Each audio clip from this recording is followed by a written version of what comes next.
Hello friends, welcome to my YouTube channel मुसाबिक pharmacologist. Friends, आज हम इस वीडियो लेक्चर में बात करने वाले हैं BMI. What is BMI? BMI, जैसा कि आप सब लोग जानते हैं कि body mass index. Body mass index क्या होता है, उसका डेफिनेशन कैसे होता है, उसको पहले क्या कहा जाता था, classification of BMI as per WHO और बहुत सारी चीज़ें हम इस वीडियो लेक्चर में देखने वाले हैं। तो फ्रेंड्स, आपसे एक रिक्वेस्ट है कि आप अगर मेरे चैनल पर नए हो तो चैनल को सब्सक्राइब कीजिए, बेल आइकन को प्रेस कीजिए और इस वीडियो को लास्ट तक विदाउट स्किप किए के देखिए, क्योंकि मैं इस वीडियो में आज बहुत इंपॉर्टेंट इन्फॉर्मेशन एंड नॉलेजेबल चीज़ें शेयर करने वाला हूँ। चलिए शुरू करते हैं आज का ये वीडियो लेक्चर। जैसा कि आप देख सकते हो, मैंने लिखा है BMI. BMI it is a simple calculation of person's height and weight. किसी पर्सन का simple calculation height and weight का रहेगा BMI. It's a tool for checking whether person had proper weight और नॉट। यहाँ पे बता रहा है ये कि किसी पर्सन का, किसी बंदे का, किसी इंसान का वेट प्रॉपर है या नहीं है, वो उसके हाइट के हिसाब से चेक किया जाएगा। ठीक है। Definition of BMI, it's a measure of body fat based on height and weight. ठीक है। बॉडी में फ़ैट क्या है, कितना है, उसको हम मेज़र करेंगे based on height and weight. And it is applicable to both adult man and women. सब दोनों के लिए अप्लीकेबल रहेगा। BMI was formerly known as Quetelet's index। BMI was formerly known, क्या बोलते थे BMI को? Quetelet's index। अभी हम देखने वाले हैं BMI का क्लासिफिकेशन और कैटेगरीज एज पर WHO ने BMI का क्लासिफिकेशन किस तरीके से किया है। For adults over 20 year old, अब हम यहाँ पे दो कैटेगरीज बनाएंगे, दो चीज़ें लिखेंगे। वेट स्टेटस, न्यूट्रिशनल स्टेटस, उसके सामने लिखेंगे हम BMI। Very severely underweight. Very severely underweight किसको कहेंगे हम? जिसका BMI लेस देन 16.0 रहेगा, उसको हम कहेंगे very severely underweight. Okay. Second category, second class, severely underweight. Severely underweight किसको कहेंगे? जिसका BMI रेंज 16.0 से लेकर 16.9 रहेगा, उसको हम बोलेंगे सीवियरली अंडरवेट। थर्ड क्लास और कैटेगरी, अंडरवेट। अंडरवेट किसको कहेंगे? 17.0 से जिसका BMI 18.4 इस रेंज में रहेगा, उसको हम बोलेंगे underweight. Fourth one is very important और आइडियल। सबको ये होना, सबका नॉर्मल होना चाहिए BMI। ठीक है। Fourth category is normal, healthy and ideal weight. अब ये क्या रहेगा? इसका BMI कितना रहेगा, कौन सी रेंज में रहेगा? 18.5 से लेकर 24.9 ये रहेगा normal BMI, normal weight. Okay. Fifth class और category is the overweight and it is also known as pre obesity. इसका रेंज कितना रहेगा? 15.0 से लेकर 29.9 ये रहेगा ओवरवेट। सिक्स्थ क्लास और कैटेगरी क्या रहेगी? किसी पर्सन का, किसी बंदे का BMI 30 और 30 से ज़्यादा रहेगा, that is if your BMI is 30 और higher than it is known as obese person और ओबेसिटी रहेगी उस बंदे को। अब आपको पता है, आप जानते होंगे ओबेसिटी किसे कहते हैं। Obesity means dietary imbalance and over nutrition. Dietary imbalance and over nutrition, इसकी वजह से ओबेसिटी हो सकती है।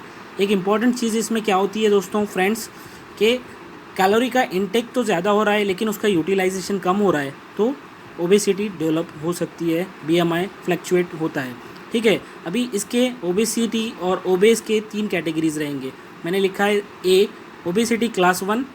इसमें क्या रेंज रहेगी BMI की? 30.0 से लेकर 34.9 ये रहेगा obesity class 1। Second B, obesity class 2, 35.0 से लेकर ये कितनी रेंज में रहेगा? 39.9, इसको बोलेंगे obesity class 2। C, obesity class 3, यहाँ पे BMI का रेंज रहेगा ग्रेटर देन और above 40, then it is known as obesity class 3। तो ये आपको समझ में आया होगा। ठीक है। तो आगे बढ़ते हैं हम लोग। ओबेसिटी होने की वजह से क्या क्या नुकसान होते हैं, कौन कौन से डिजीज़ेस आपको हो सकते हैं। ठीक है। तो ओबेसिटी की वजह से आपको हाइपरटेंशन हो सकता है, आपका LDL बैड कोलेस्ट्रॉल बढ़ सकता है, उससे हार्ट डिजीज़ हो सकते हैं, आपका HDL गुड कोलेस्ट्रॉल कम हो सकता है। ठीक है। High density lipoprotein, good cholesterol बोलते हैं उसको, वो कम हो सकता है। टाइप 2 डायबिटीज़ हो सकती है आपको, कोरोनरी आर्टरी डिजीज़ हो सकती है, ऑस्टियोआर्थराइटिस हो सकता है।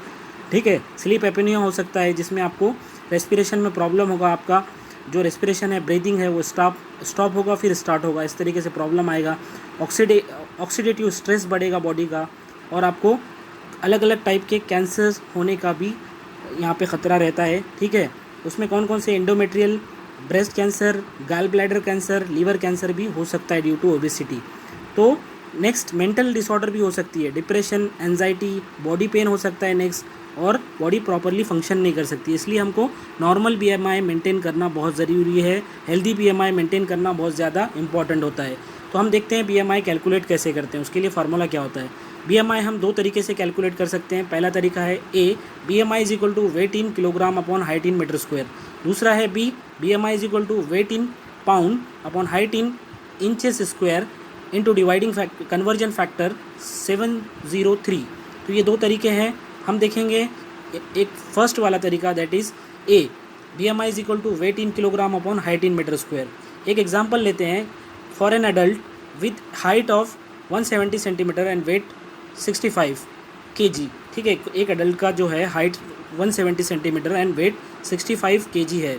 तो हम जैसा कि जानते हैं कि एक मीटर के अंदर 100 सेंटीमीटर होते हैं, तो हम कन्वर्ट करेंगे हाइट इन सेंटीमीटर को किस में कन्वर्ट करेंगे, मीटर में। ठीक है, then we will get and we will divide the figure by 100।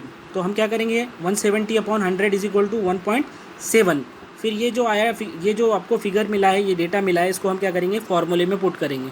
फॉर्मूले में डालेंगे जैसे कि B M I is equal to weight in kg upon height in metre square. तो वेट इन kg कितना था उस बंदे का, 65।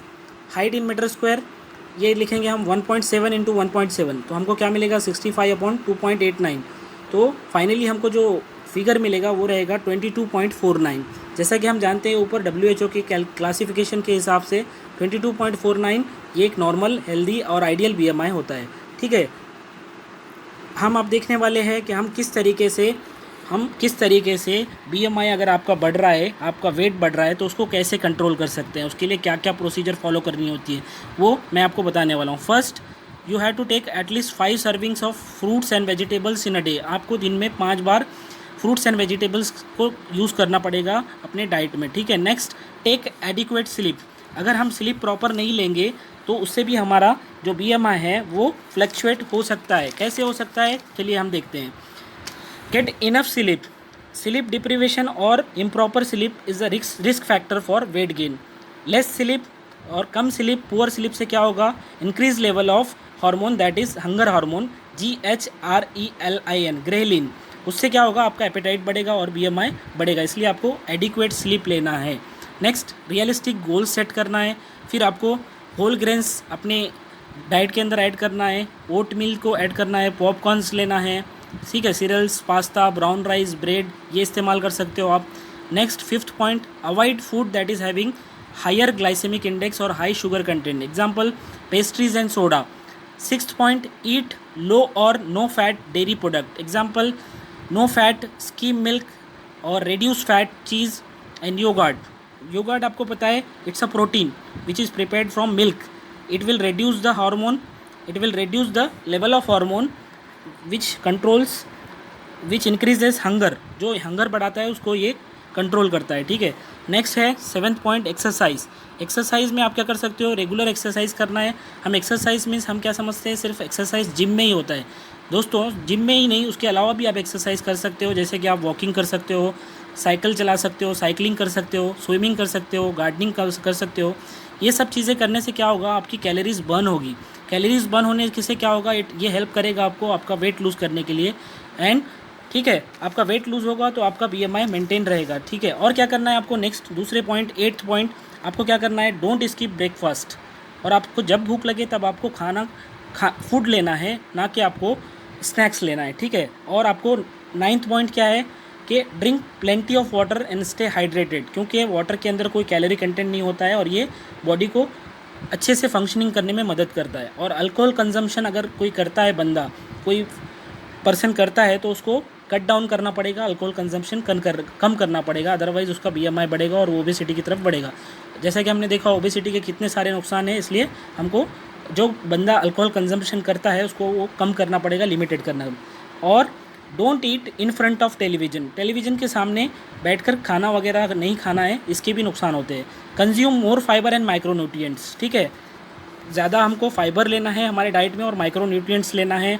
ठीक है, विटामिन्स, मिनरल्स लेना है। और सबसे इम्पॉर्टेंट चीज़, अभी जो हमको पता है कि बहुत सारी जगहों पे क्या होता है कि स्ट्रेस, बंदे को स्ट्रेस आता है, स्ट्रेस आने से क्या होता है, it will increase the level of hormone that is cortisol. Cortisol करके एक हार्मोन होता है, उसका लेवल बढ़ता है, जिसकी वजह से क्या होता है कि बॉडी में बेली फैट बढ़ता है और वो एपेटाइट को बढ़ाता है। इस तरीके से वो क्या करता है, स्ट्रेस की वजह से हमारे बॉडी में BMI फ्लक्चुएट होता है और वो नॉर्मल से हटकर ओबेसिटी की तरफ बढ़ सकता है। इसलिए स्ट्रेस को कभी भी कंट्रोल करना चाहिए।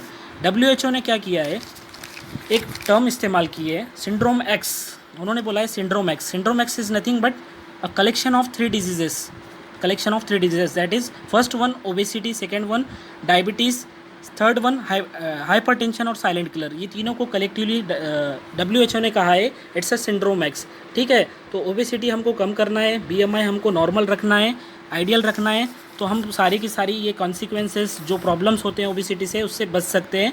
तो फ्रेंड्स, आपको अगर ये मेरा वीडियो अच्छा लगे तो आप मेरे चैनल को सब्सक्राइब कीजिए, बेल आइकन को प्रेस कीजिए और अपने दोस्तों के साथ इस वीडियो को ज़्यादा से ज़्यादा शेयर कीजिए। Thank you.